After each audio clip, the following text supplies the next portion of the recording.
Well, good evening, folks. This is AMAD.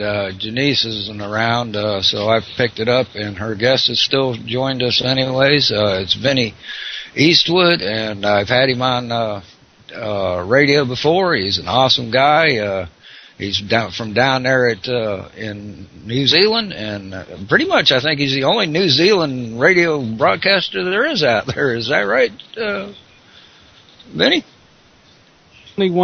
Certainly not the only one with a 5-day-a-week radio broadcast and gets to talk to all the top American talking heads that you'd normally expect on InfoWars, yeah.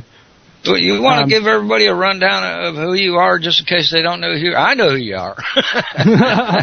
But okay, well, you've heard of the phrase, he's 1 in a million. I'm 1 in 5 million. There's currently 5 million New Zealanders walking the earth today. I am the one who has the most popular, most frequent truth radio show on AmericanFreedomRadio.com, Monday through Friday, which in New Zealand is Tuesday through Saturday, 5 till 7 Central Standard Time. That's 6 till 8 Eastern, 3 till 5 p.m. Pacific, and for New Zealanders it's 10 a.m. through midday. But of course, when the time zone changes, it goes like to midday till 2 p.m., which is good because then I can actually, get some sleep. Unfortunately, I don't really do that during the winter. As of right now, I'm pretty hyped up on coffee right now because I haven't had enough sleep, as you can probably tell. Well, it's about 16 hours ahead of us? Yeah, right now it's like 8 o'clock in the evening on the 8th of August. So you're pretty much 24 hours ahead of me then. I was talking about that's Eastern time, so in New York right now they believe it's, Thursday night, right? Right. In New Zealand, it's Friday afternoon. Oh, okay. I thought you were saying it was Friday night is what I thought you were saying. I'm sorry. Well, it's Friday afternoon for me, and we're nearly a full day ahead of you. I think it's something along the lines of 22 hours, which is good because when I broadcast live, it's from the future. So we give you up-to-date news and chronicles. There's a special section on the website where you can send in your lottery numbers. We'll check them for you. I joke, of course. Oh, that's cute. I like that. Now, also, in terms of New Zealand, the media here is, I guess shocking is the word that I would use. Shockingly inept, inadequate, foolish, incapable of covering anything that is of importance. And if they do cover with importance issues, they glance over them rather than taking a deeper look. And I noticed this problem when I was sitting at home listening to what must have been hours upon hours of Alex Jones every day, getting myself really angry and worked up and yelling at family, yelling at friends, calling people scum, getting in politicians' faces with my camera, asking them really tough and nasty questions. And it occurred to me that I had become New Zealand's alternative media. So I started this thing called guerrilla media with a friend of mine who the idea of guerrilla media, the real guerrilla media, there's an imitator out there, and they are not to be trusted, and they're complete psychopaths. Look at it this way: if your idea is good enough to steal, it must be a pretty freaking good idea, right? So here's the idea: there are a lot of activists out there who know how to speak, know how to research, can in some cases be profoundly good public speakers at protests with megaphones and so on and so forth. And my role in guerrilla media is to be what they can't be for themselves. So, if they can't afford a giant megaphone with a wireless microphone, I turn up with that megaphone and that wireless microphone so that I can give amplification to their voice. Right. And if at the same time they don't have a cameraman to click on a Bluetooth wireless microphone to their lapel so you can record audio straight from the source from up to 100 feet away, I'm there with that technology. If they don't have people filming, I'm there to film. You see what I'm saying? Yes, sir. And every single bit of equipment that I lend to the activists, I mean, like, I retain control of it, but what I do is I effectively use it so that A, everybody at the protest can hear what these important people are saying. B, when you're watching the video online, it's actually nice and crisply cut and high quality video as well as high quality audio, so you know and can hear and are not put off by terrible sound quality and so on and so forth, so that people will actually want to listen to them more as they're speaking. Now, there is nobody else in New Zealand who comes even remotely close to the amount of news and information and protests and public meetings and coverage that I do. Nobody comes even within a hair's breadth. Not in this country. Internationally, I'm pretty, I would say, up and coming. You do pretty good internationally. Yeah, but still, like, I'm with the VinnyEastwoodShow.com. It's in the top 1 million websites in the world, which is not bad. No, that ain't bad at all.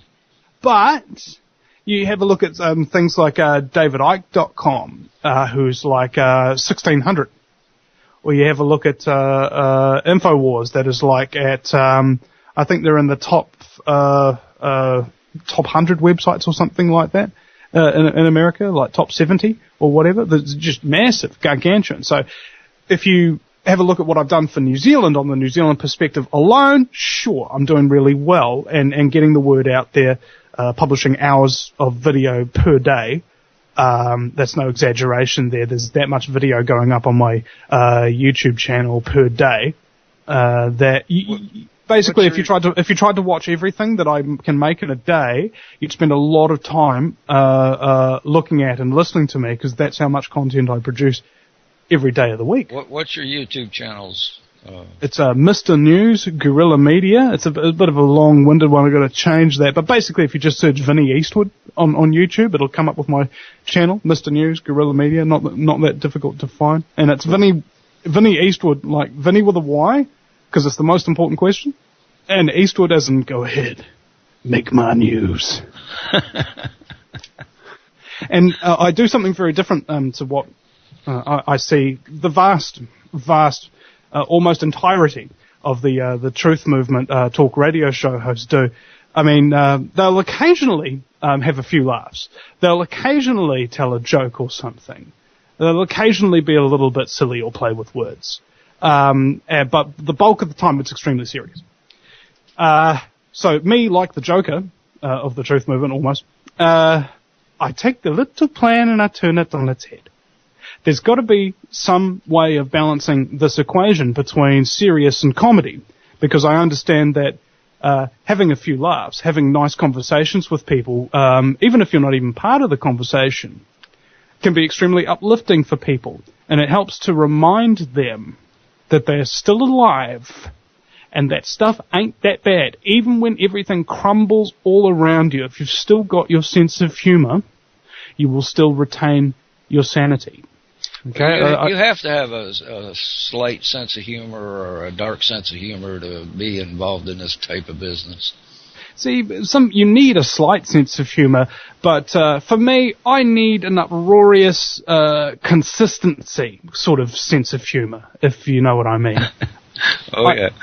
Well, yeah, you know, look, I get told every day about how different entities are trying to possess me and take over my body and kill me and enslave other people, and psychopaths that have created banking schemes and vaccine schedules and fluoride in the water and the chemtrails in the sky and so on and so forth, and the Fukushima radiation contaminating all the local fish that we eat. And it's endless. Okay, it's frickin' endless. Every single day I'm being told about a new way in which I'm going to die and be exterminated. And the only thing that any of these things that are killing me and exterminating me have in common is that I'm alive when I hear about them. And it's an infuriating existence.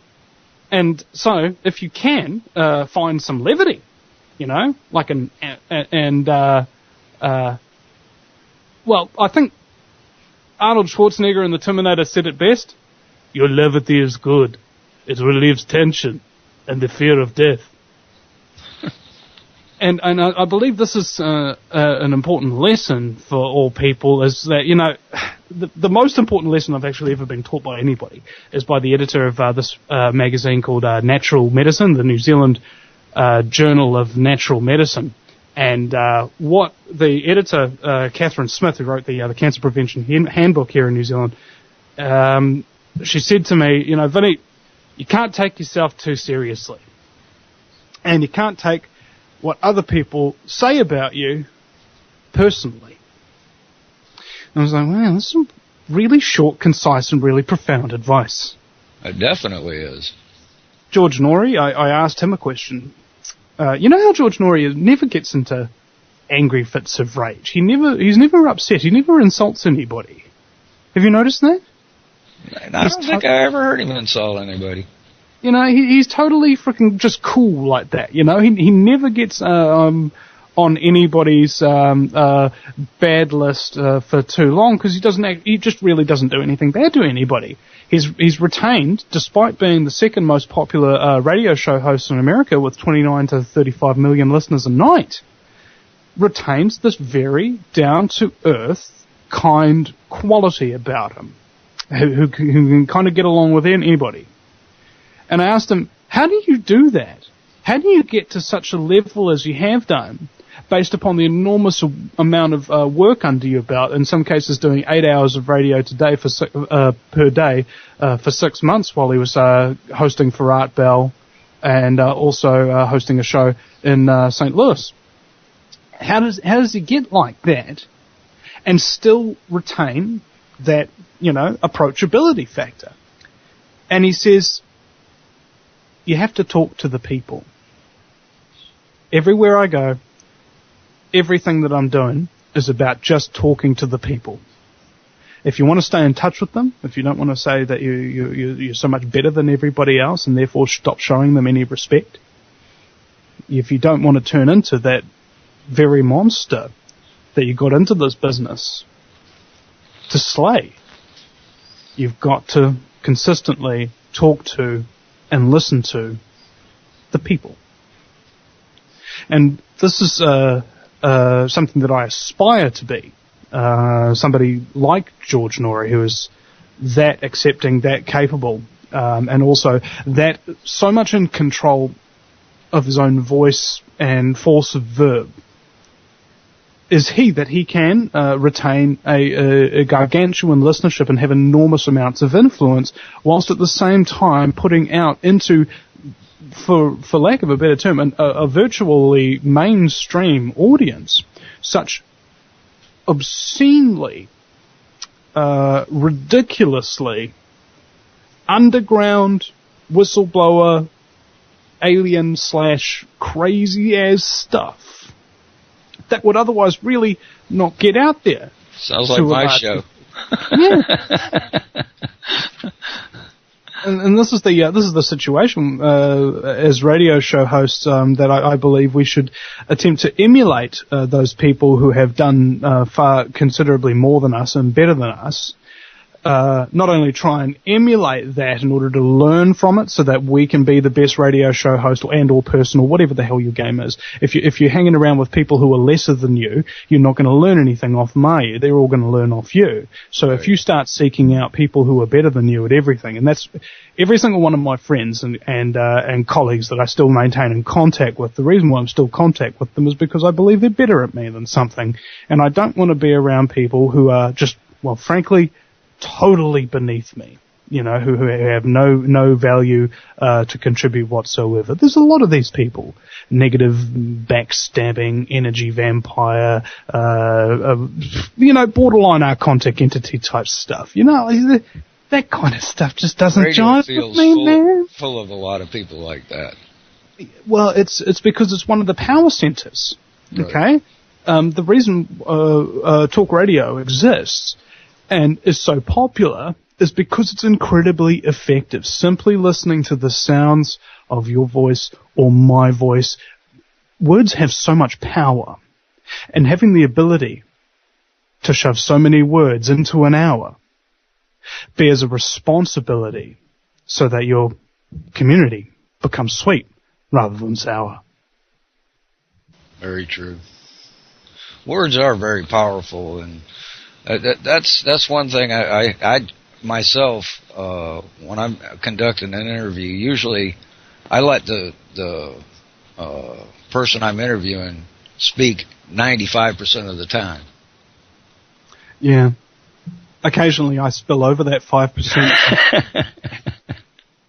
And occasionally, in fact, there was this one time when we had on Patty Greer, I think. She was a lady who goes around lying in UFO crop circle, a very interesting woman. And I think Sarah comes in with a piece of paper, she just rips something off an envelope that we got from the bank or something and just quickly doodled it in pen and just, opens the door, comes in here and slams it down on my desk. Let your fucking guests speak! Got your own in-studio producer here, bro. The missus, she'll keep me on point. It's funny when stuff like that happens. And what's also strange is that there's this dude named Kim.com. I don't know if you've heard about this, brother.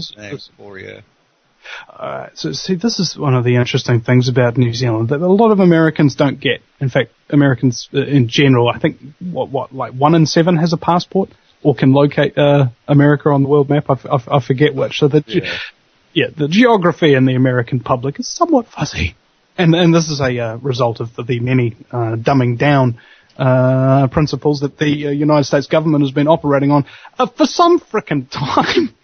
and they're incredibly effective.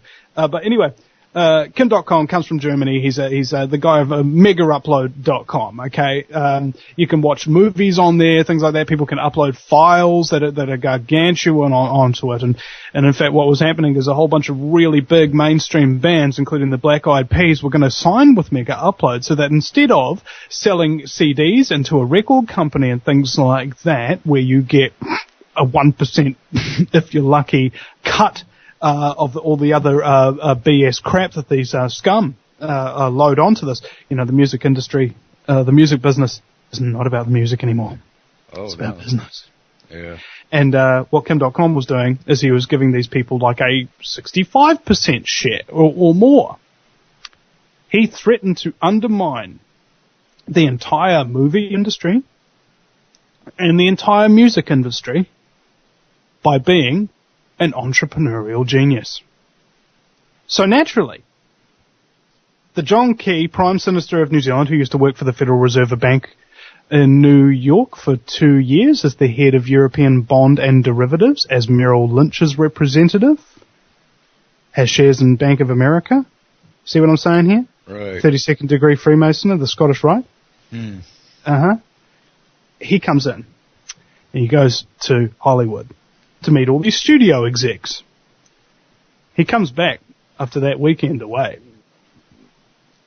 And suddenly, Kim.com has a knock at his door. It's a police officer. And the police officer's just checking in on him and then seeing how things are.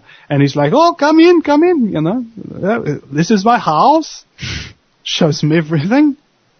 And the next day, the very next day, 70 police, dogs, helicopters, assault rifles, black-clad gear, the whole works, descend on his mansion.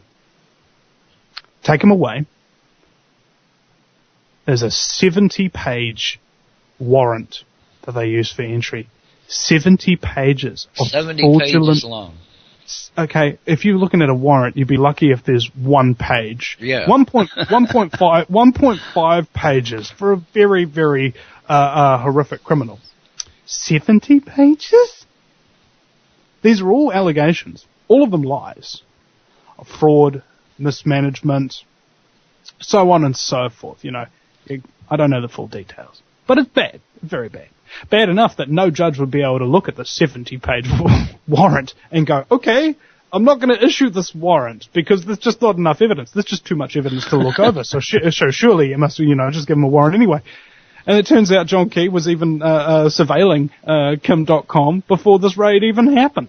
All right, the guy's barking for the wrong side. They confiscate his money, that freeze his bank accounts, steal his assets. Right. The whole thing. Okay, we're talking about a multi-millionaire.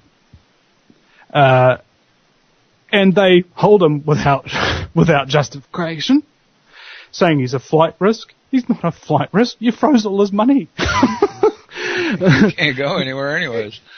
You know, it's just a huge frickin' mess. And now what the government's doing is they're pushing through this legislation called the GCSB bill. Now, GCSB is the government scumbaggery surveillance pieces of Shiite Muslim department, I believe is what the anagram is. And what they're going to do is do precisely what the NSA wants them to do. The NSA, which in Mexico is pronounced the NSA, it has offices in the GCSB building in New Zealand's capital, Wellington. It's because they're the guys running the show. You know about the New World Order, right? You know about these global surveillance system. You know, word up. And here we go, implementing exactly what the NSA wants, to spy on all New Zealanders, no warrants, anything.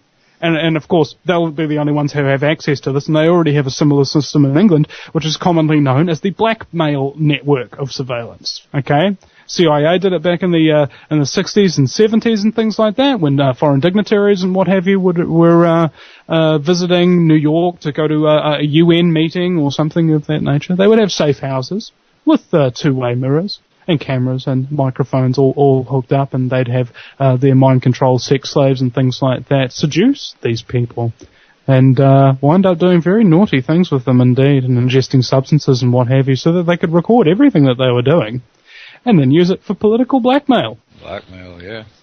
Mm-hmm. Easiest way to control somebody is through sex. Yeah, that's why a woman can make men fall in love with them, but men can't make women fall in love with them. That's because women control the sex, or at least in an ideal world they should be. And this is the unfortunate element of rape and scumbaggery that we find ourselves in our day-to-day life, isn't it?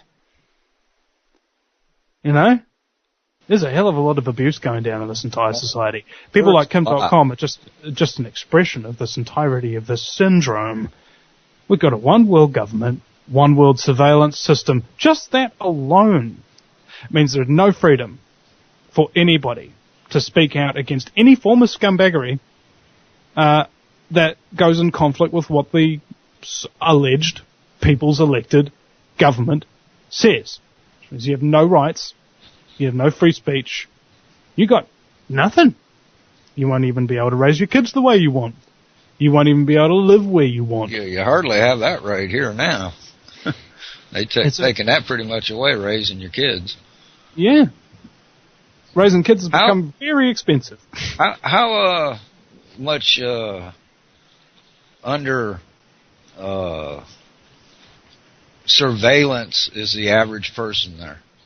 As in cameras here and there? And yeah, they're starting to ramp them up. They're only just starting to install those red light cameras, which in the US are unconstitutional. New Zealand doesn't even have a constitution.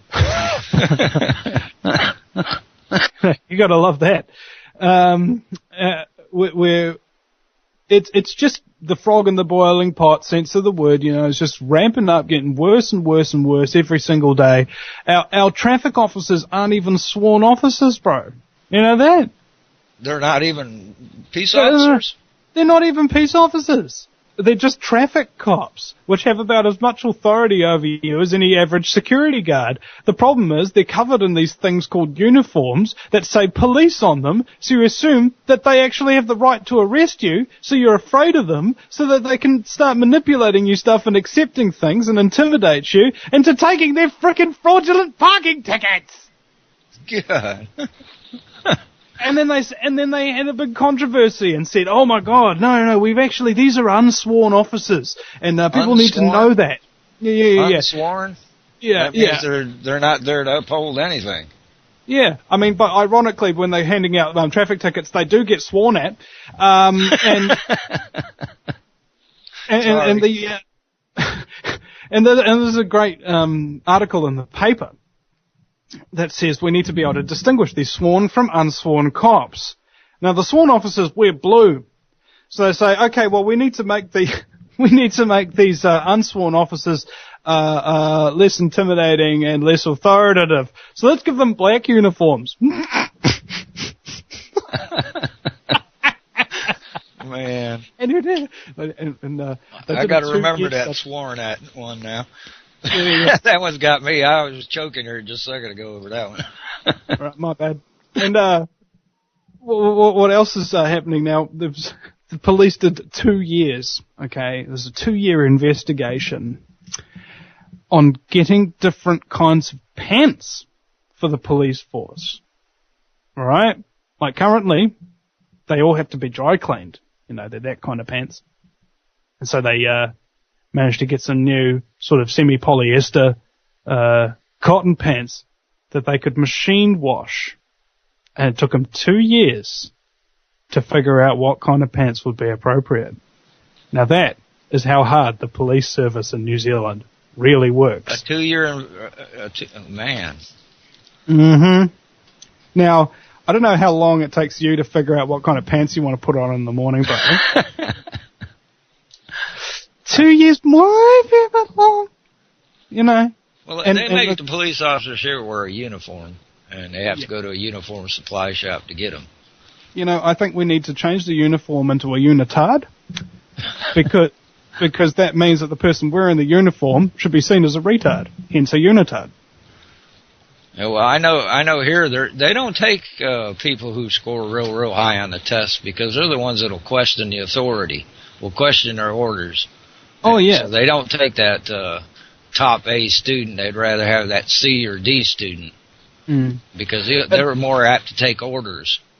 Imagine for a moment that you live in a country, the United States, and every single thing that seems to be, you know, concurrent with the methodology of scumbaggery is precisely copied and mirrored here in New Zealand. You got tyrannical cops, right, that are like hyped up on steroids, and they got IQ limits that are lower, so that you'll only really have rudimentary morons sitting out there, so that they don't go nuts when they're sitting in cars and wondering about their life while they're pulling over people that are on food stamps and stuff like that. A $700 fine for riding around in a car, which is their only transport, with their 3 kids that they can't feed now because they're going to pay a $700 fine that you just gave them. Yeah, it doesn't make much sense. Have you got drug enforcement officers that basically just take the drugs and then sell them to the gangs, and then use the gangs to commit hits on political activists that are exposing their corruption and so on and so forth? Yeah, we got that gang. Have you got huge, massive pedophile rings and things of that nature that masquerade under 3 or 4 letters that basically are just there to steal children, sell them into the sex trade, and rape them, whilst at the same time maintaining an image that what they're there to do is protect them? Yeah, we got that too. You got massive surveillance states apparatus going on where they surveil every single thing that you do, every phone call you make, every text message you send, every email, every Skype call, so on and so forth, is all plugged into some god-awful central database that's synced up to satellites and radio and TV and so on and so forth, so that they monitor and control and record every single damn thing that is going on. So if anybody comes too close to the truth, they get bumped off, usually by some kind of accidental death or maybe the suicide of themselves. Yeah, we got that too. You got some kind of banker-funded puppet leading your country and telling everybody that he's really anti-war when he just creates more wars and winds up instead of getting rid of the lobbyists, he appoints a heck of a lot more lobbyists. Have you got? It could go on for a long time. It's the same. That's what Americans have got to realize, is that you're not alone in this fight against the New World Order. And I see a lot of Americans thinking this way because they don't know the world. And there's very few people like me that actually know the local situation and can really relay that to an American audience. And that's really, really sad, because there are people in this country who are very, very well up with the play with what's going on in America, and it's the very reason why we've joined this movement in the first place, is because we want to help We want to expose and destroy the New World Order and restore the Republic too. Now, Jeanice. We've been joined by the host, and I'll just be quiet and sit back here. Hey, I'm so sorry, you guys. I had quite a day with a friend of mine getting in a serious car accident, and my whole day got totally turned around. Let me tell you something. I'm so sorry. You arrived and came on air at 12:33. Is that good? Oh, 33 is an interesting number for me. Yeah. And it's happening on 8/8. It's 8:33 here. Please, my apologies, my very, very strong apologies. How far have you gotten into the show? Have you explained who you are and what you're doing, Vinny? To a large degree, yeah. And I was still in the middle of it. Don't let me stop. Please keep going. Well, I wanted to welcome you to the show and ask you how your day was, and you've told us that, and we've corroborated the 33 factor. In fact, every time I see the number 33 now on my web browsers or on films, or if I see Masonic symbolism and so on and so forth, I take little screenshots or do little audio recordings on them.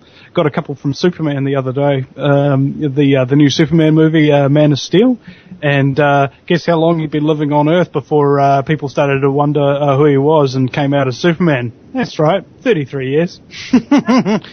Sounds like Jesus Christ, doesn't it? Didn't they say he lived 33 years before he was killed? Oh yeah, the number 33 is remarkably important. There's some kind of like distance or circumference of the sun, or like there's 33 times quadrat whatever of the Earth's width is like the sun's width or something like that. You know, there's all bunches of crazy little coincidences and synchronicities that go on with that thing. What does it mean to you? And sorry, what? What does it mean to you when you see it? What does it mean for you? It means the 33rd degree of Freemasonry and Scumbaggery, and the universe trying to remind me of the importance of my work here, exposing said Freemasonry and Scumbaggery. You go, brother. Mm-hmm. Yeah. So you're exposing it through your radio show? Well, I'm trying to. Yeah, I think you're doing a great job. Are there other things that you're doing to expose Scumbaggery? The dark side? Oh, the dark side. Well, you know, Darth Vader tried to get me to come over to the dark side once. And I didn't, you know. Because you got these choices in life. You can either sit back and go, all right, you know, stuff's really painful.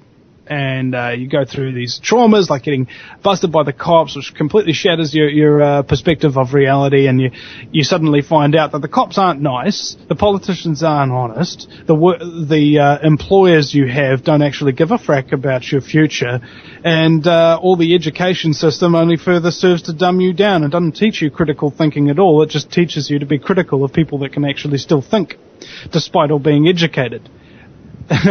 And your entire reality collapses apart. And you spend the rest of your life, provided nobody, you know, provides some expertise or an extraordinary wisdom in order to help you come to terms with all this BS that you've been through and get over it so that you can actually live a long, healthy, and productive and otherwise non-scumbaggery life. You know, sometimes you just gotta give yourself a few projects, you know. It's like, what's my problem? You know what my problem is? I'm a decent man. And that's it. In an indecent time. And this is something that I think we've all got to really come to grips with, is that when you're honest and you're open and you're friendly and you're generous, people sometimes think that that's a bad thing. They have an aversion to this kind of behavior because they've been burned so many times before, of people who took advantage of your honesty, people who went and told on you to authorities or something like that because you were so open and honest about these things that you do in your life. The employer who threatens to fire you because you're honest with them and you say, look, I'm not getting paid enough. I can't pay my bills on this, and then accuses you of having them trying to have them over a barrel and so on and so forth. You know, these kind of things have changed me into what I believe I was meant to be. Somebody who seeks out truth tellers, who are good, decent people like me, who don't want to see the dominance of the psychopathic mentality spread out all over society, like scum covering a pond, choking out all life and all light. That's really well said.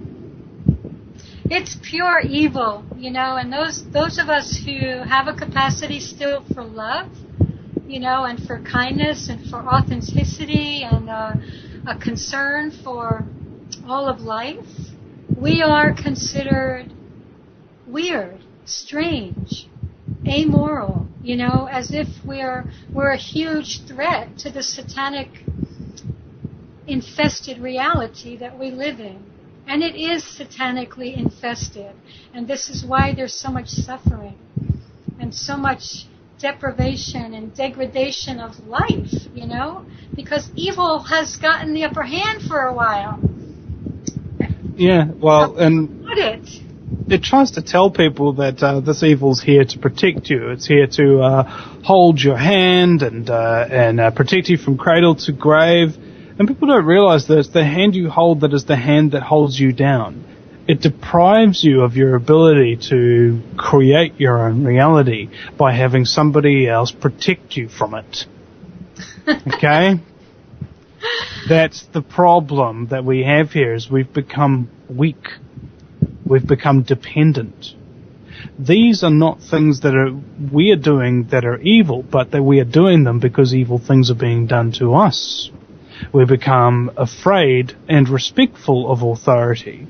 We expect whenever some problem happens, like you get bullied at school, instead of taking things into your own hands and sabotaging that bully so that they stop bullying you and solving the problem yourself, you're told to instead go get an authority figure who barely even punishes the bully. And in fact, in all likelihood, you'll be punished yourself. There was even an article that came out in an American newspaper where a boy had a knife out, was about to stab another boy, and then another boy who was sitting there watching this got involved, got the knife off the kid, and saved that boy's life. Wow. And then he got suspended from school for, quote, violent behaviour. Oh my God! Defending yourself. As soon as that becomes not allowed, that's when you know that we're really fracked.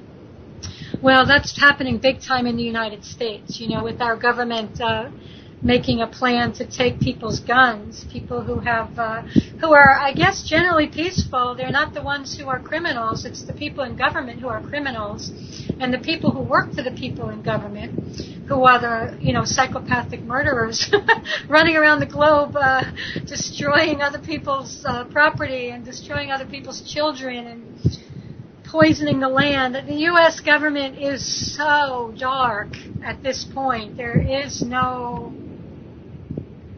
goodness that I can fathom right now within it. And I just want to back up, Vinny, to say something else about how they're preventing us from creating reality, because I think it's a very important point.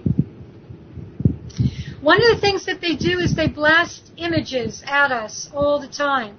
And they get us to focus our attention on those images. And the images are often demonic. You see satanic rituals happening, for example, on... we just lost him. Oh, really?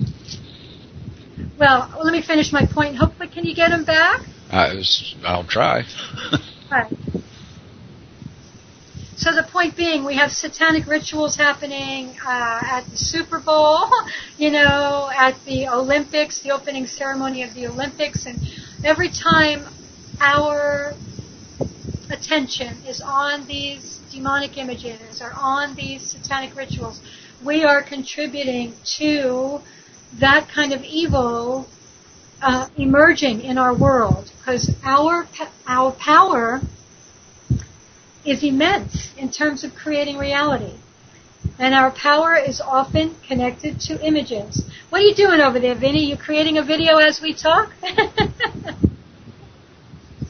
Yes, I am. It's kind of how I do things. The thing is, we had a talk today with James Bartley. We were talking about jinn and demonic possession, serial killers, psychopaths, aliens, abductions, that kind of thing, MK Ultra mind control programs.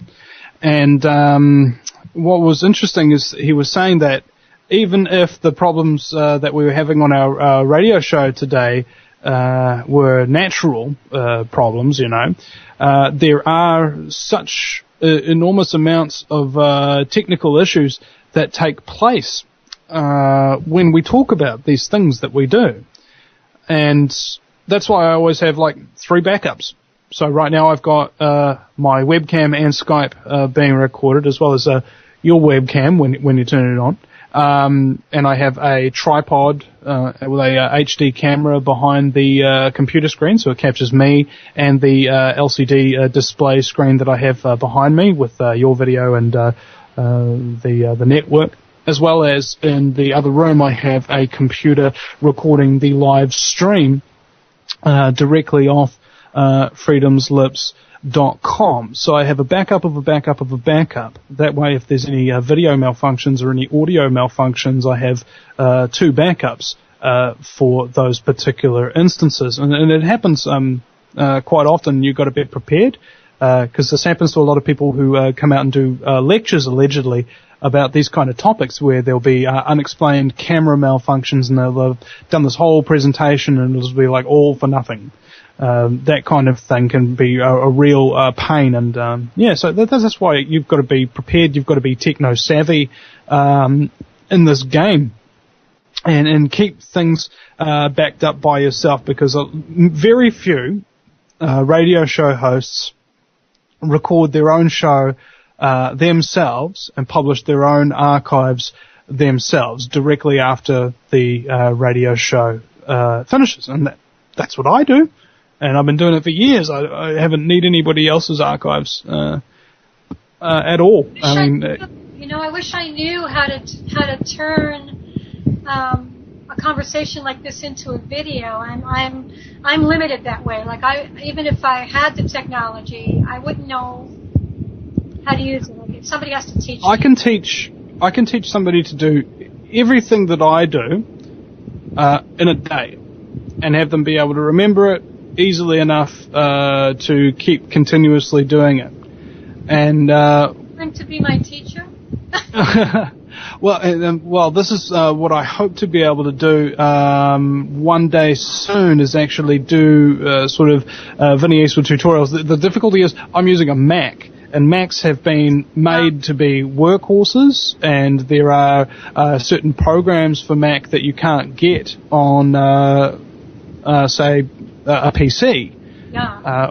Whereas I'm sure there are equivalent programs. It's just if I was showing people how to do it, I'd be showing them how to do it with a Mac-based thing, and maybe I would want to learn how to do all of these things that I do on a PC as well, so I can show people how to do that, because I've done what very few people in this world have ever done. I've become a one-man media mogul facility. Yeah. So people have come over here and they've needed documentaries made, and I'll cut together a documentary of them in full quality with decent cutting of the slides and things of that nature in a night. It normally takes people 18 months. Wow. 12 months if they're really rushing. Okay, this is the skill and talent that I have. I once cut together 3 full documentary kind of presentations in 3 days. 3 in 3 days. Wow. Over one of them was 3 hours long, one of them was 90 minutes, and the other one was 2 hours. And getting them down to an edited fashion where the sound quality is good, all the slides of these presentations and everything is cut in just so, with multiple camera angles inserted into it as well. To do 3 documentaries like that in 3 nights cannot be done, right? That's what a lot of people would say. Can't be done. I did it. I guess. Okay. Are you self-taught? You taught yourself how to do all this stuff, or somebody? Yeah. I always wanted to be a filmmaker, and I didn't start being a filmmaker until I listened to Alex Jones, really, and decided that I couldn't just sit around just listening to somebody else give me the news, not when my country has no equivalent to that. Has nobody out there supporting the activists, you know. For the Fluoride Action Network New Zealand, I've done a number of videos. If you go to my YouTube channel and you can search pretty much any topic, and there will be substantial amount of coverage on virtually any topic you can think of. The videos are tags, you know, whatever you want. Fluoride, aliens. There's no real holds barred. I'm not afraid to talk about certain things. I don't prefer to talk about certain other things. I just like to listen to everything and everybody, because everybody's got a story, and we're all being fracked in some way or the other by the New World Order. So if you stop covering some things because you prefer to cover other things because you think people are crazy, will think that you're crazy because you cover these strange and weird and wacky, wonderful things, then those people are actually the crazy ones. Those people are the mind-controlled ones. You know? Put your hands up if you don't think at any point you've been subjected to mind control techniques. All of those people that just raised their hand right there are the ones that are obviously under mind control still. Exactly right. You know, I had somebody on my show Sunday, a beautiful couple, Bonnie and John Mitchell. I recommend you interview them, Vinny, on your show, because they were talking about sigil magic through television and mnemonic mind control, meaning when you watch TV, especially sports, they show these circles all the time, sometimes with numbers where they count you up and count you down to bring you deep into the trance, and the numbers pop out the middle of the circle and then pop back in. So these are techniques that are being used, that these satanic families use on their own children to put them in deep states of altered reality in order to create alters and deep trauma-based mind control. But we're all anybody that watches television is subjected not only to the mnemonic circles constantly, you know, as you're watching TV, these little circles in the corner or the big circles on the screen, but also there's sigil magic where they pump these symbols at you, and then demonic energies come through the symbols. So sometimes they're on our food, many times they're on the television screen. Well, and all of these symbols have power in their own resonance field. You know, there's a work of this Japanese dude who put words and things on water, like love, and came out with these really beautiful geometric ice crystals. And he came out with fear, and it comes out with these really ugly, blotchy, scary-looking ice crystals. So water really holds all that frequency field just in words and symbols. And so if you've got those words and symbols flashing on a screen in front of you, your subconscious picks it up, and because you're 70% water, it actually changes you.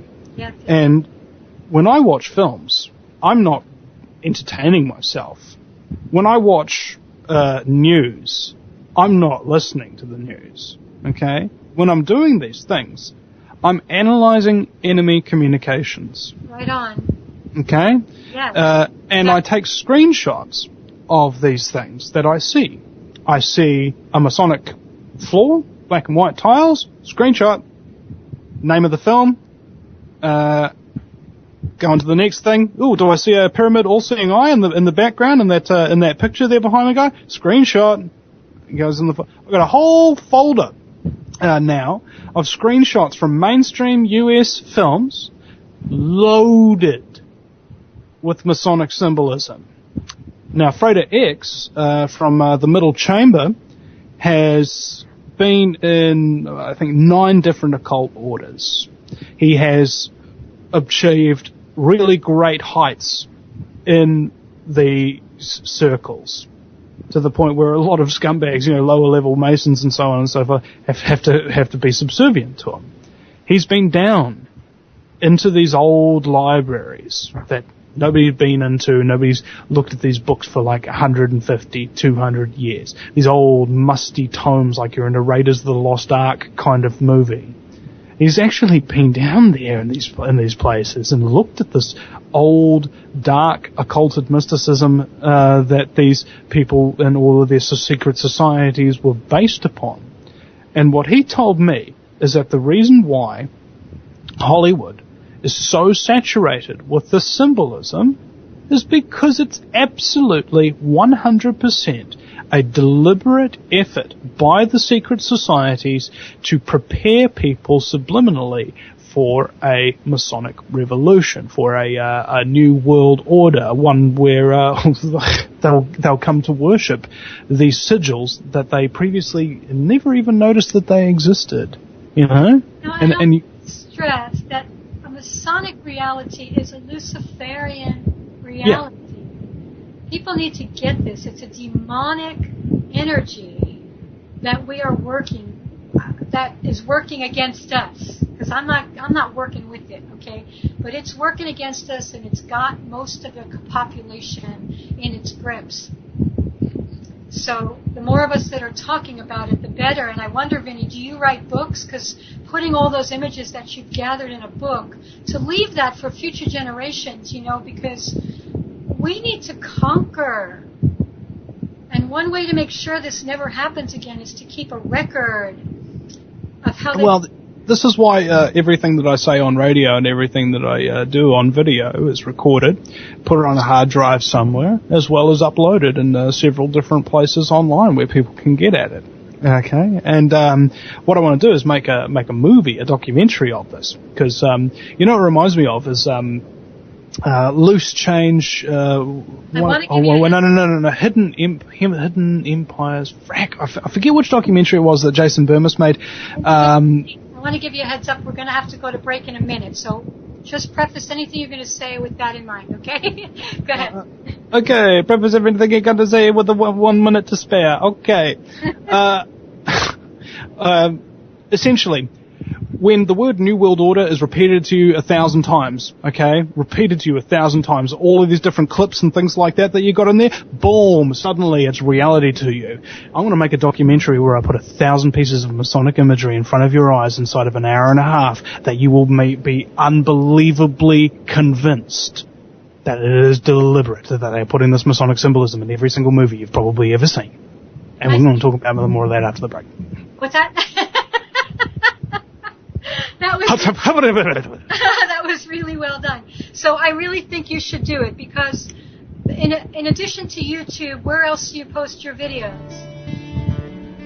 They go up on the VinnyEastwoodShow.com. We are back. Welcome back, everybody. You are listening to Birth of a New Earth. My name is Jeanice Barcelow. I am here with Vinny Eastwood, and I have a question for you, Vinny, because I've been so tuned in to what's going on at Fukushima. Isn't New Zealand pretty close to Japan? Not pretty close at all. No. It isn't? I mean, it's about as far away, I guess, as the United States is from it. Maybe even further. You don't have any... Because when I look on a map, it looks to me like Australia's pretty close to New Zealand, Papua New Guinea, close to Japan. I don't know exactly where New Zealand is, so that's why I was asking. Do you worry about that at all where you are, or no? Look at it this way: how can you worry about something that you cannot escape and is already surrounding you, contaminating everything you will ever touch, ever breathe, ever eat? I know I'm worried about it, because I'll tell you You're in the Northern Hemisphere, love. Don't worry about me. Worry about yourself, because that's where all the airborne stuff is going. We're just getting the residual effect from the oceans, but they were dumping contaminated water into the sea since day one of Fukushima.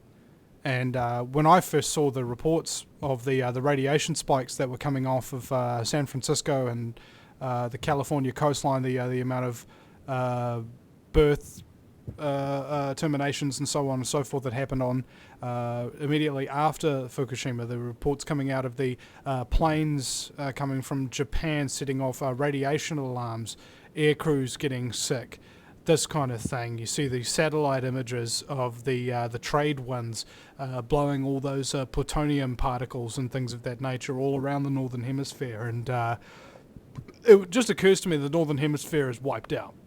Okay, like if you want to survive for any particular decent period of time without subjecting yourself to the many different diseases associated with radiation sickness, you don't want to be in the northern hemisphere, frankly. Well, I agree. I mean, I'm giving serious thought to actually moving to the southern hemisphere for that very reason. I was in Hawaii when Fukushima happened, and 9 months later I was diagnosed with a pretty serious thyroid condition. So I know that my health has been affected. It was affected.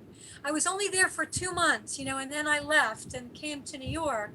But in that 2 months' time, I was obviously saturated with radiation, and it's affected my health. So I know also, like, the seals in Alaska were washing up with radiation poisoning.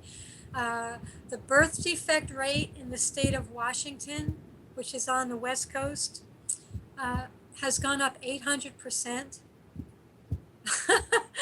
The United States government has raised the acceptable levels of radiation in our food by 400%. So they're allowing us to eat contaminated food. They're allowing contaminated food to be sold, and are even importing beef from Japan.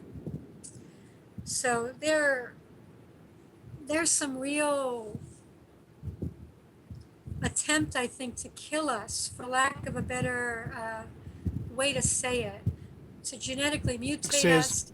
David Icke says, if you want to avoid disasters like what happened at Fukushima, just don't buy your security cameras from Israeli nuclear weapons manufacturers.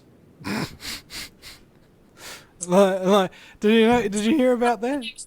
Tell me about the connection there. No, I don't know about that. Well, I think a while before the Fukushima blast happened, they ordered in these new cameras. Now, you know how big a camera normally is. Even the big CCTV cameras, they're like this big or whatever. They're not that big. And so they're getting these ones that are like a couple of, like nearly a metric ton. A couple of them, and then during the Fukushima thing, we see these big mushroom cloud type bombs coming off of this thing. The place was blown up big time. They were so stupid that they stored spent plutonium fuel rods. Plutonium, by the way, named after Pluto, the Greek god of the underworld. Oh, sorry, Roman god of the underworld. Yeah. Because it's that freaking deadly. Microgram can kill practically anything. It's ridiculously explosive. So they store about 40 years of these spent fuel rods on top of the reactors. So when they blew up into the air with nuclear force, there ain't nothing in this world that isn't going to be affected by it.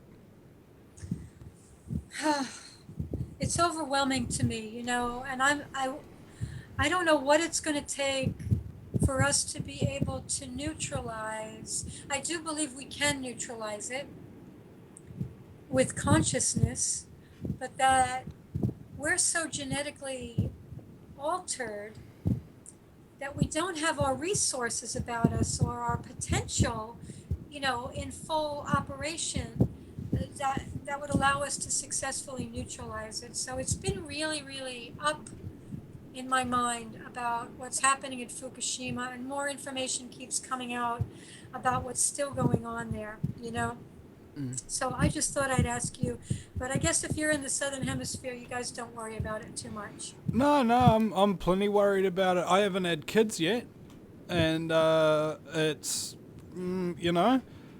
I kind of makes me remember my physical education teacher when I was in Waiheke High School, and she didn't have any kids. She just had a couple of corgis like the Queen does, because her husband went to Vietnam and got sprayed with Agent Orange, and they said they didn't want to risk having a horrifically deformed child. You know, I don't know why that comes to mind when I think about Fukushima and the amount of radiation that's been smeared all over my testicles. But depleted uranium is radioactive. You know, that's also causing deformities, and Agent Orange has got to be connected to all of this too, because Monsanto is, you know, the maker of so much good stuff.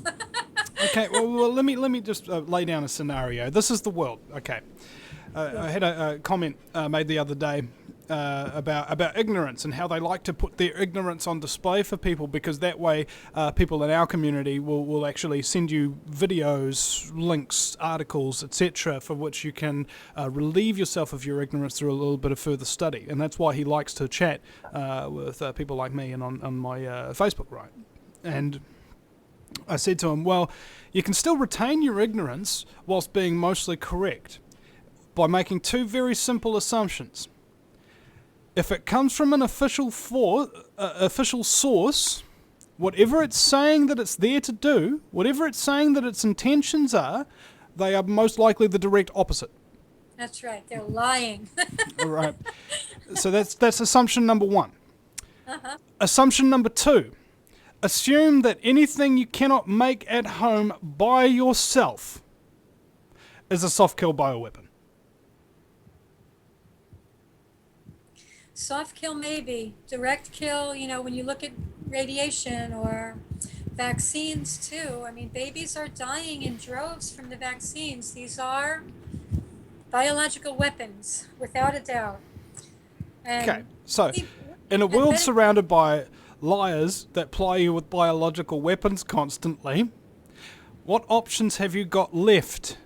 You think that not waking up, not resisting, not fighting back, not speaking up is somehow going to improve your quality of life or sustain it for longer? You have got to get a grip. You know, part of the programming also is a death wish.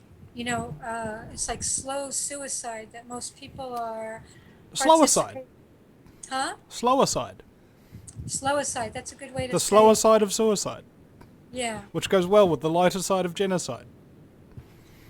But that's part of the mind control programming.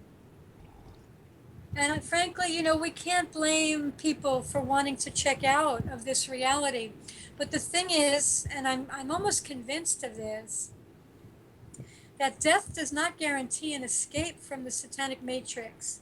In fact, if you do not consciously die, let's say you end up in a hospital and you die there, the chances of your soul being harnessed and you getting recycled into the satanic matrix is quite high, because hospitals are part of the satanic matrix. They are part of the infestation. And I had somebody on my show, Dr. Byrne, I don't know if you heard it, Vinny, but he was talking about organ donation and how every time they harvest people's organs, that person has to be alive. They do not harvest organs from cadavers. I know that from personal experience, because I once donated an organ to the local church. I'm talking about bodily organs. Of course you are. Okay. And what they do is they paralyze people while they're getting ready to cleave their chest in two. There's no anesthesia, but the people are being murdered as they're being cleaved and their hearts being retrieved. And they're experiencing very high levels of cortisol and stress naturally, because they're feeling the evil that's being perpetrated against them on top of the pain. Well, are you talking about specifically when somebody's in the hospital and they're bleeding internally and they're going to die anyway, and they have a yes donor card? No, I'm not talking about them going to die anyway. I'm talking about a system that makes up diagnosis like brain death. No, but you said that they didn't have any anesthetic when they're taking their organs and stuff. I'm telling you that they don't give anesthesia even to infants when they're going to cut off their body parts. Oh, yeah. They're deliberately torturing people. Oh, they love it. I mean, that's what So you know the word bedlam. You ever heard the word bedlam? I know the word bedlam. I hope you're getting what I'm saying here. Yeah, They're harnessing souls. yeah. They're standing at the gates as babies are entering this dimension and torturing them. And they're standing at the gates as people are leaving. They're actually committing murder in hospitals and harvesting organs, and probably those organs are being consumed in satanic rituals. So we had better get hip to what's going on. Well, I noticed that you can't stop talking about it. Almost every comment that since you arrived on the radio show has been trying to back reference into the satanic agenda, and I believe it does bear looking upon, because if Satanism truly exists, like real Satanism, the scary stuff that you all read about in the storybooks and what have you, if that's real, then that means true kind of warriors for God exist too, to combat them. The universe wouldn't just spit out some kind of unstoppable force without an immovable object as well, would it? Well, that's a really good point, Vinny. And that's what people have got to get really wise to. Not only that there's some bad scumbaggery, evil kind of like... Had you spent a week speaking with people that have been part of satanic ritual sacrifice, who had been part of satanic ritual sexual abuse, that had been part of satanic torture and forced drugging, had you thought for any more than a second collectively about what kind of damage has been done to the human race from cradle to grave, you would break down in tears and you say, please God, let it not be true. But it is true. It's true. And the onus, now that you know that information, I've just obligated you by telling you the truth.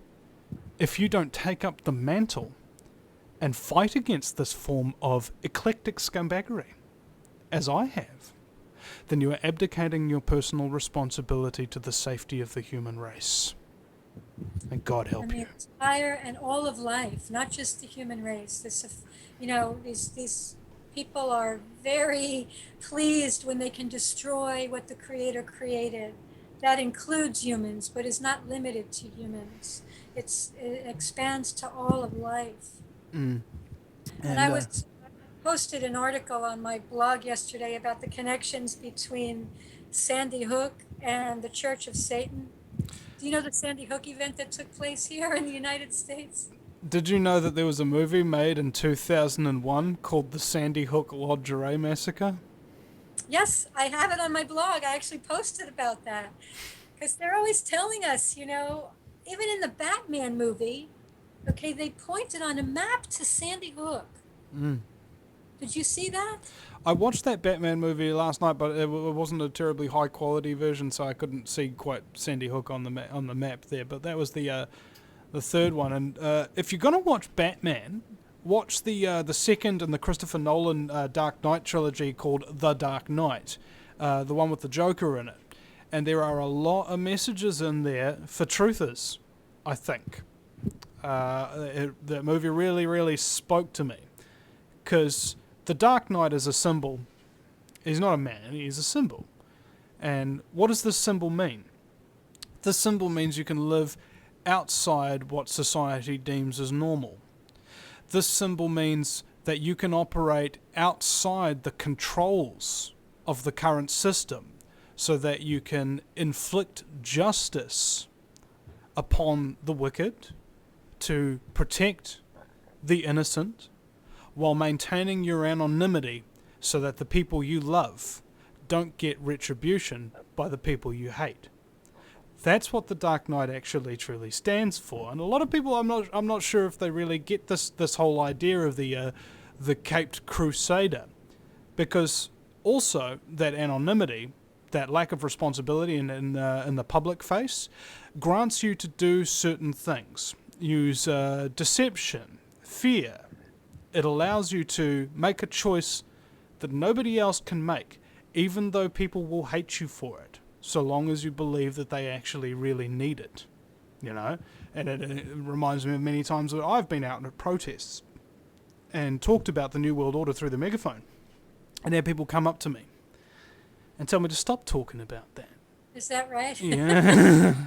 Oh, don't say that. You know, even if half the crowd hates me and starts to think that I'm crazy, even if 90% of them, even if 100% of the crowd was just booing me or whatever, I'd still be speaking the truth, regardless of whether or not they wanted to hear it, because unfortunately, people think that they can live a rich, full, and comfortable life by avoiding all forms of suffering, mental, spiritual, and physical, and they avoid getting themselves into situations that make them uncomfortable. Those are the situations where we should actually be deliberately putting ourselves in from time to time to ensure that we don't grow weak, to ensure that we don't stop growing as people. If you've had the same belief for more than 10 to 20 years or so on and so forth, and you ain't making any progress in your life as a result of that belief, it's time to change your belief structure. Yeah, It's time to change it up. Cognitive dissonance too, you know, when people have been watching TV all the time, you know, they're kind of glued, reading newspapers, glued into this false reality, you know, and then you come along and say, look, it's a satanic infested reality. Or it's a Masonic reality, whatever, however we want to describe it. That doesn't gel in the minds of people who have not been able to break free of the mind control, you know? It's like they can't process that. Look, it's because people are afraid to admit when they're wrong. Okay, there's only 3 words you need in order to advance yourself and become a better human being and actually throw off all the chains of feeling ashamed that you've learned something for a change. These 3 words are, I was wrong. If you can't admit to yourself that you hadn't had it all figured out all along, Yeah. then you certainly ain't going to figure out any more until you do. And that's what people are stuck on. They're trying to make sense of the world, and unfortunately they find out that the world is a hell of a lot more complex than they ever thought possible. And so instead of thinking to themselves, okay, well, it's going to take a long time to figure this all out, but I'm going to absorb some new information every single day by listening to the Vinny Eastwood show or whoever, or Jeanice, the lovely Jeanice, and unless you're really willing to do that and actually put in the real work. I mean, look, how long have you been in high school? How long have you been in school? How long have you been in university? How long have you been employed by an establishment type company? Okay? Every single year that you've been indoctrinated, you've got to spend almost an equal amount of time de-indoctrinating yourself. If you can be programmed, then it stands to reason you can be deprogrammed. And the problem is, it takes other people to program you, and it often takes yourself to deprogram yourself. That's the personal responsibility angle of it. You can't... What I really get frustrated with, Jeanice, is when people try to say, I'm going to try and wake people up. What are you going to do, bro? Chuck a bucket of water on them and hope that gets them out of bed? It's not going to work, mate. Okay? You just need to... That's what you're doing too with your megaphone, right? You're trying to shake things up, to snap people out of their trance, because they're in hypnosis. You know, they're under a spell, quite literally. Yeah. And so, yeah, we have to, you know, that's why we post on Facebook, right? That's why we have these radio shows. That's why we're doing what we're doing, is to help people snap out of it. No, I don't know. That's what I do. Well, maybe that's you, but that's not my objective. My objective isn't to wake people up. It's my belief that I can't actually wake people up. It takes about 7 people to say something to you before you wake up to something. Okay? I'm not trying to wake people up. I'm just trying to play my part so that 6 other people can play their parts, and eventually, maybe, this one person who I told this one thing this one time will some point down the road wake up all on their own. Nobody forced me with a gun to my head to watch 160 documentaries in a couple of months. right? Nobody forced me to do that. I made myself do that because I had the passion, I had the thirst for the truth. The desire, yeah. Once you get a taste for the truth, it's like a drug, you know, you get addicted to it. You stay up late nights doing it with friends, you know, this kind this kind of thing. It destroys your family, the truth does. The truth can cost you your job, you know. The same kind of reactions that you would get from somebody who's a Class A dope fiend is the precise kind of results you will get in your life if you start getting addicted to the truth and will not stand for lies anymore. Lies are like sobriety, and the truth is the intoxicant. Did you lose a mainstream job or anything like that? I quit mine. This magazine, Uncensored magazine, is edited by a guy named Jonathan Eisen. He wrote a great article for Rolling Stone about cannabis needing to be legalized, one of their most popular articles ever, as well as producing two really great stories about cannabis curing cancer and some other things for 60 Minutes, which are also incidentally their highest rated shows. And he's a friend of mine now, and he's living in New Zealand. He's been fired from every establishment job in the media you could ever imagine, because he pointed out that the CIA it was behind a lot of publishing of books back in the 70s when he was working for a local paper. And I come into work this one day, and I've had a bit of a psychopathic boss, you know, kind of guy who'll call you up at night at 9 o'clock at night on a Friday while you're at your mate's place having a drink on the couch, calls you up, tells you to get up, get off the couch, find a pen, find a piece of paper, and write down the number of a client to call on Monday. Not an isolated instance either. Wow. You know, it just really, that was the most traumatic working experience of my life, working for that scumbag. How long did you work for him? We're not to curse on this station, by the way. Yeah. You got to be careful with language. Why? What did I say? I don't know if scumbag is considered a curse or not. It's scumbag. Like, Yeah. if there's a pond, you've heard of pond scum, right? Yes, indeed. And you have a handbag, right? Yeah. Okay, a scumbag is when you have that scum from the pond in your handbag, and that's what I mean. Just a little description there, okay? A little image. A bag full of scum is what a scumbag is. And I like to use the term scumbaggery, which is the actions, so motives, or portents of a My scumbag. producer says it's not considered a curse word, so we're good. Yeah. And, Yeah, and 'cause also... we get emails about cursing, you know? We're not- Oh, yeah, of course you get emailed from cursing because you're on Freedom Slips Radio where the truth slips from the lips. It does. I think there's a little bit more flexibility on Channel B, but we got to be careful. But I'm glad to know scumbag's not considered a curse word, so we can say it. Yeah. And it's much better if it's done in kind of like a Brooklyn accent, like, little scumbags.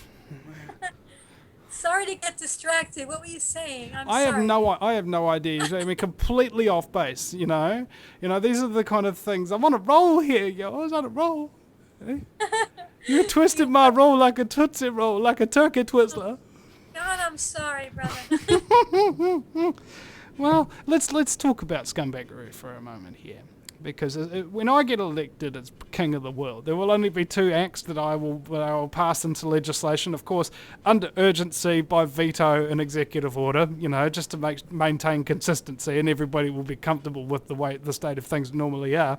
Those two pieces of legislation will be the Scumbaggery Suppression Act, which will be an act to suppress all scumbaggery in society, so that anybody who's elected in any official position will get exposed and their scumbaggery laid out and aired out, and they will be tried by a jury of their peers, and they will be accepted a reasonable punishment, as well as prohibition of them ever getting a job where they have any position of trust ever again.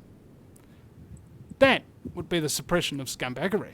But somebody'd actually have to be a proven, possessed, full-on psycho with no conscience, no morals. Oh yeah, we don't want no scumbaggery. It's not good. And the other piece of legislation would be the Suppression of All Legislation Act. So that nobody can ever pass another stinking law again that takes away people's rights. Yeah. Wow. That's pretty brilliant. My mind immediately, when you were talking about the psychopathic mentality with, there's like no return from it, my mind goes to, oh my God, what's happened to these people that has turned them into psychopaths? Because Well, it's an infection. You can, if you stand around with psychopaths, you will actually become infected, and you can and will turn into a psychopath, provided you don't get out of that situation and bring yourself back to the heart and back to the love. There's some real dangerous stuff going down here, and people believe that psychopathy is infectious, and they've proven it is. Other people say that they are mind parasites, and they actually are biological organisms, and that they can replicate themselves and attach to you and turn you over to them. You go through a withdrawal phase kind of thing, like a proto-psychopath, and you start following these psychos around everywhere they go as some form of an entourage, because the psychopaths need an entourage, they need an audience, they need to be in direct contact with people. They love being admired, so they love being on TV, but if they were completely alone and there was nothing but a camera or anything like that, no camera people, nobody else to admire them, they'd be dead in a week. They feed off of all of the energy that we give them. They love our attention. And they love to hurt as well. They love pain. They love fear. And they use it against you so that they can attach to you, take you over, and make you just like them.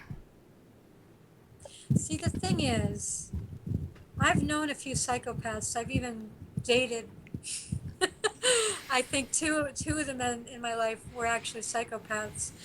I didn't become a psychopath, obviously, and I also tend to think that they have been exposed to so much abuse and so much deprivation of love and bonding, and also, in extreme cases, trauma-based mind control and torture. All administered by psychopaths.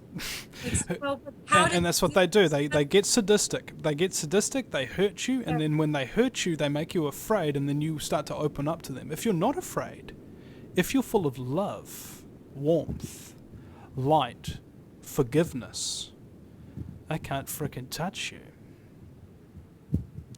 Not your soul anyway. But they'll do things to you if you come up against them. They'll do things to you to try and change that.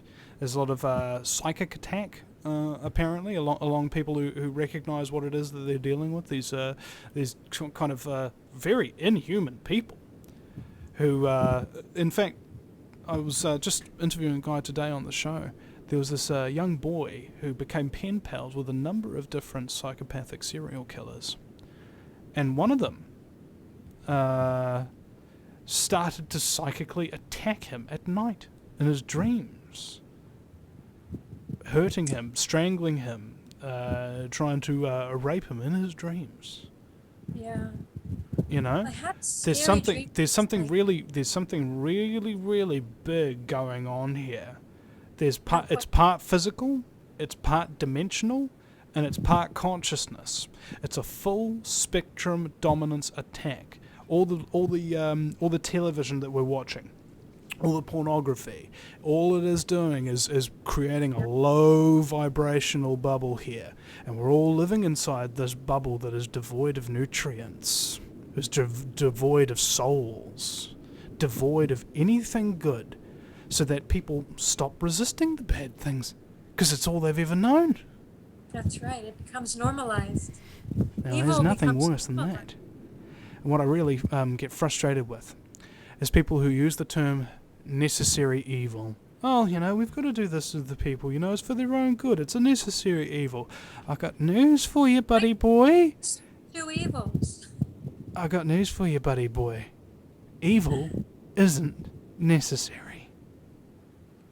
No, it's not.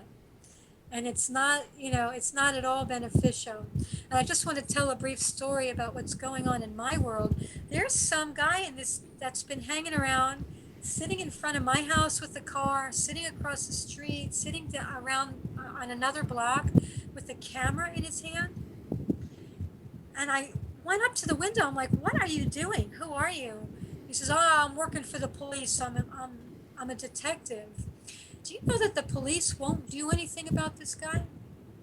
Like, it's okay for somebody to be spying on someone in this neighborhood. I don't know who this guy is watching or photographing. It's okay for him to sit around these streets in his car. He changes cars too, by the way. This has been going on for 2 days. I've called the police a couple of times, and it's not like they're doing anything about it. Well, of course, they wouldn't exactly arrest one of their own detectives who's doing some kind of greasy investigation with scant evidence. After all, then it would throw the whole credibility of the police into disarray, as if they've got credibility to begin with. Their credibility is crap anyway, because they're letting people spy in neighborhoods that don't even have any identification. I called them several times to say, "Is this man working for you?" But they won't answer the question. Yeah. There's never a straight answer from cops. Hey, do you know where the term cops comes from? No. The very first professional police force in United States history was the NYPD. And at the time, there was a lot of crime in New York, and a lot of concerned citizens started kind of turning vigilante, and they learned skills of how to keep the public in order and that kind of thing. And so the city pulled together and they created the NYPD, led by all these people who tried to put people through training programs, so they had a very professional police squadron going along. And at the time, budget restraints were pretty extreme. Of course, with any new operation, you can't really afford all the fancy things that you want. So in order to make their badges, they made it out of the cheapest available metal, roofing copper. And so people started calling them coppers, and later on, shortened to cops. Oh, interesting. I wonder what the word police means. I wonder what the word fascist pig means. Well, you know, we know what the word government means, to steer the mind. I thought it was mind control. Govern means to steer, mente, the mind, to steer the mind. Yeah. So there's got to be some kind of meaning behind the sigils that represent the word police. Well, actually, in New Zealand, pure methamphetamine that you would smoke out of a glass pipe is called P for pure. And in Australia, that same crystal meth type substance is called ice. And an author in New Zealand named Greg Hallett said that we should have another name for it, being OL. So it becomes P, OL, ice, police. Because they're responsible for shipping in the frickin' meth, which is incidentally one of the drugs that encourages alleged psychopath/demon possession. Alcohol definitely does too. Yeah, you know that phrase. You know, what's gotten into you?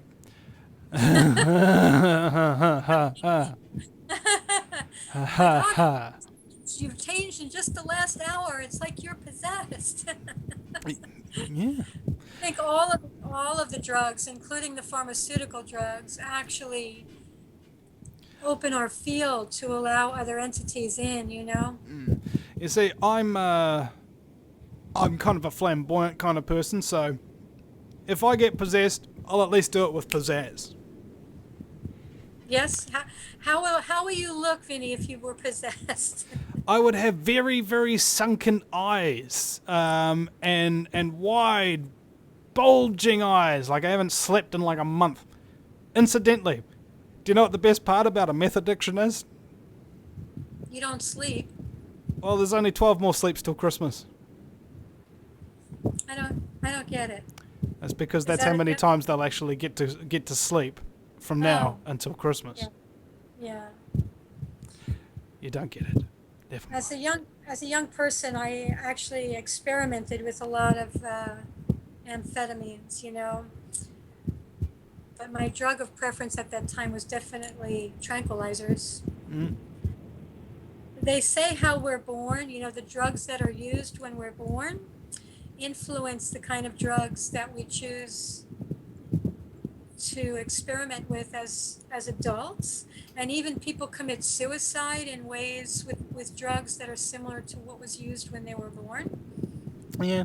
Well, again, tying back into the satanic agenda, that's what the CIA is actually there for, is to flood the streets with drugs and drug culture and meaningless sex and consumerism to control the banking system, that kind of thing. A lot of people don't know that the CIA is privately owned.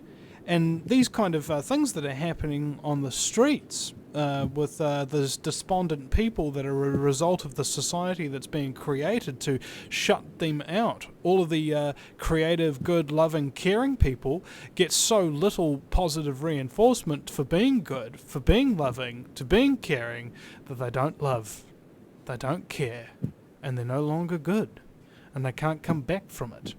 It's an invariable remainder in the equation, isn't it? And if you've retained your ability to be a good person, to feel empathy for somebody, I suggest you try and get stronger, because the more pain that you've felt in your life and can actually heal from it, the more people you can help who've had pain similar to yours get over theirs. It's an exponential scale of scumbaggery that goes down, and an exponential scale of humanity that goes right back up.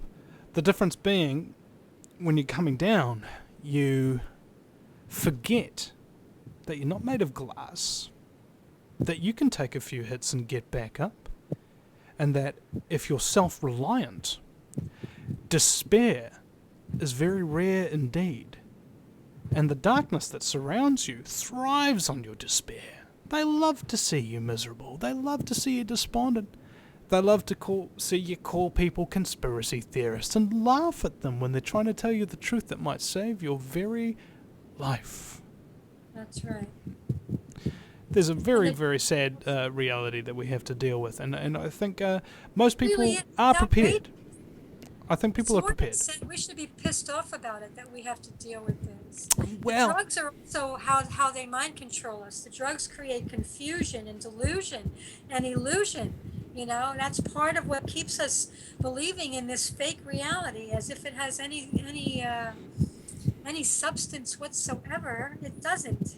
Yeah, and isn't it interesting that if you're hopelessly addicted to substances, it means often that you're lacking substance as a person?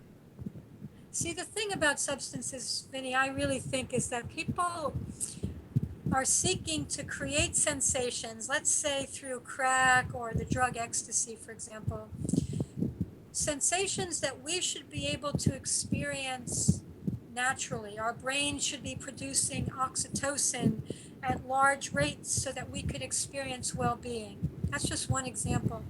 But we can't, our brain is not functioning properly because we have been so traumatized, deliberately traumatized. From the minute that we enter this dimension and throughout our lives, even watching TV is traumatizing because it's one abusive scene after another, one demonic entity after another, one person being murdered after another. This is why on my show I like to make jokes, have fun with my guests and that kind of thing, because often I'm talking to people who've had some of the worst traumas that humans have really even suffered through in a better part of a century.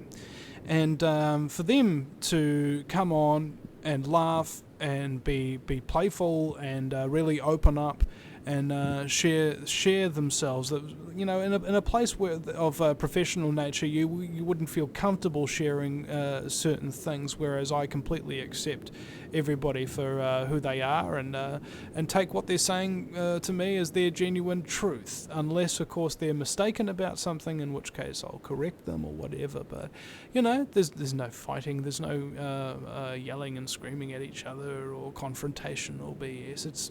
It's just a place where even though you've been in the pit of hell itself, you can come out, still have a sense of humour, and still have fun with life.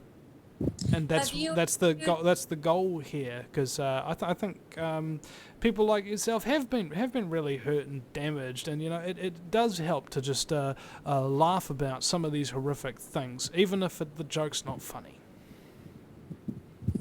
Have you interviewed people that have been victims of satanic ritual abuse? Yeah. Anybody like that? Yeah. Oh yeah.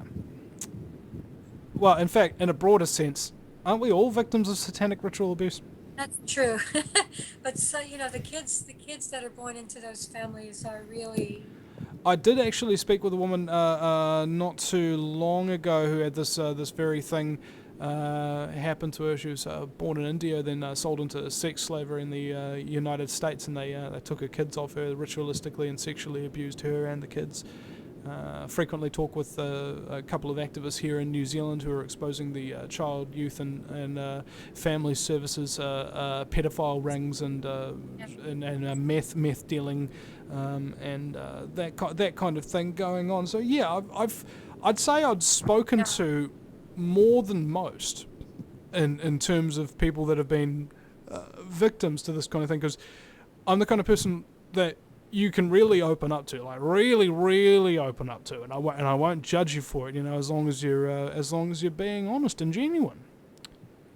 Well, that's beautiful, Vinny, and it's important that you're doing this so that people understand the extent of this that's happening. You know what I'm saying? So that's one of my drives, is to understand things. I mean, yes. I figured the key to greatness is to try and find simple, step-by-step ways of doing an impossible task.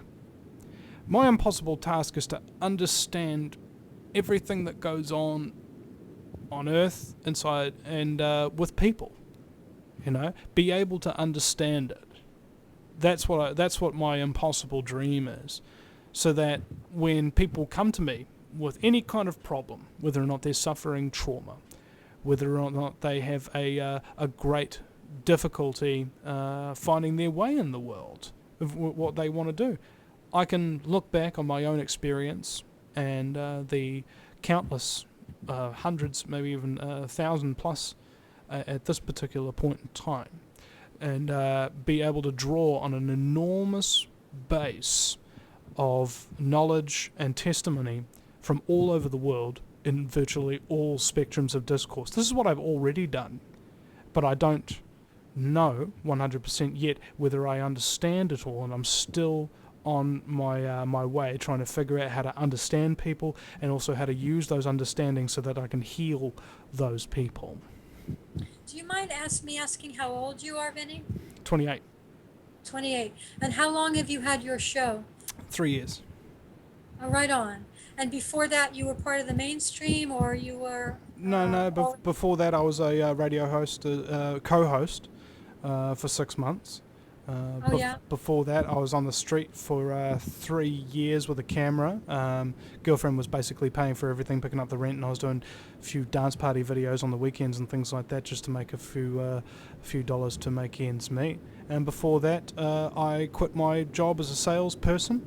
And Jonathan Eisman from Uncensored Magazine told me, when I asked him, I was thinking of quitting my job, he said, just ask yourself one question: does it feel right? And I said, yes, it does feel right. And I quit my job, took my last paycheck of like $4,500 cash after tax, plus $11,900 worth of shopping vouchers for a local mall, which had all the electronic stores and everything in it, including a supermarket.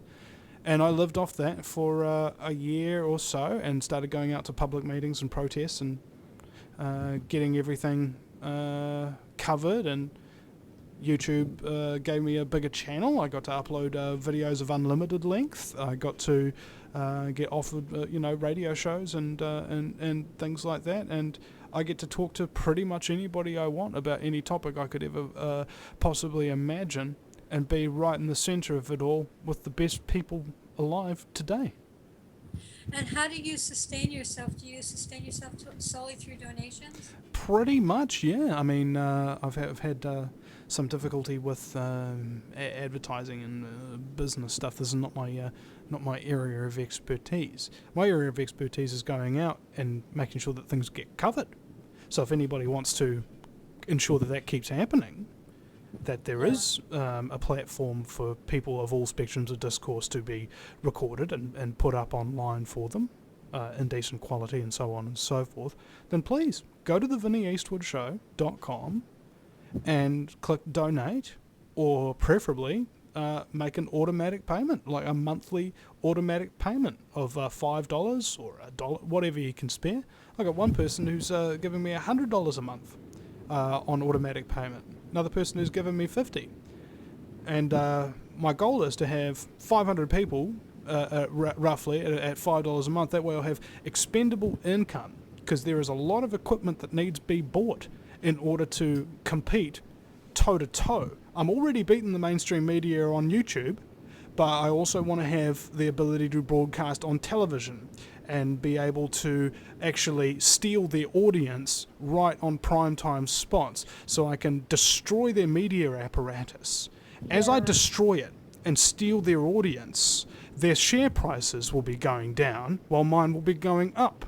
And then it's hostile takeover time. And we'll end up having the truth movement, and I want to take this plan globally, being bigger than News Corp and owning all the broadcasting and giving all those airwave times, all that airwave credit to the activists, the researchers, the doctors, so on and so forth, who are exposing all of these many eclectic agendas of the New World Order and inform the public as they should have been informed in the first place. And nobody will own it, nobody will control the programming, everybody contributes, everybody fights, no one quits. Yeah.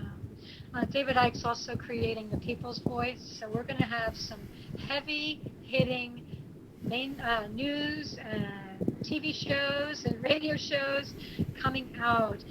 We are just about out of time. I do want to let my listeners know that we are here at freedomslips.com. Speaking of donations, this is totally listener-supported radio. So if you have the means, please do make a donation at freedomslips.com to keep this platform open and without corporate advertising here. We want to keep this a free, open platform. So please support us if you can. Support Vinny at thevinnyeastwoodshow.com. Support me at birthofannewearth.com. I want to apologize again for being late. My day got out of control. So I missed the first half hour with you, but Ahmad stepped in, and I want to thank him too. Any last thoughts, Vinny, before I think we got about 30 seconds? 30 seconds for some last thoughts, eh? Well, I look at it this way. History is kind of like just a moment. There's only one moment. It's this moment, isn't it? And that moment's stretched all the way out through history and will stretch on all throughout eternity. So in a way, we get to share a moment with anybody who has ever lived or who ever will. And that's an encouraging thought. And it's encouraging. We get to share these moments with our listeners and with each other and bouncing ideas off of each other and truth-telling. Thank you to all my listeners. We'll be back next week at 8 o'clock on Channel B here in Birth of a New Earth. God bless you. Good night. Good night.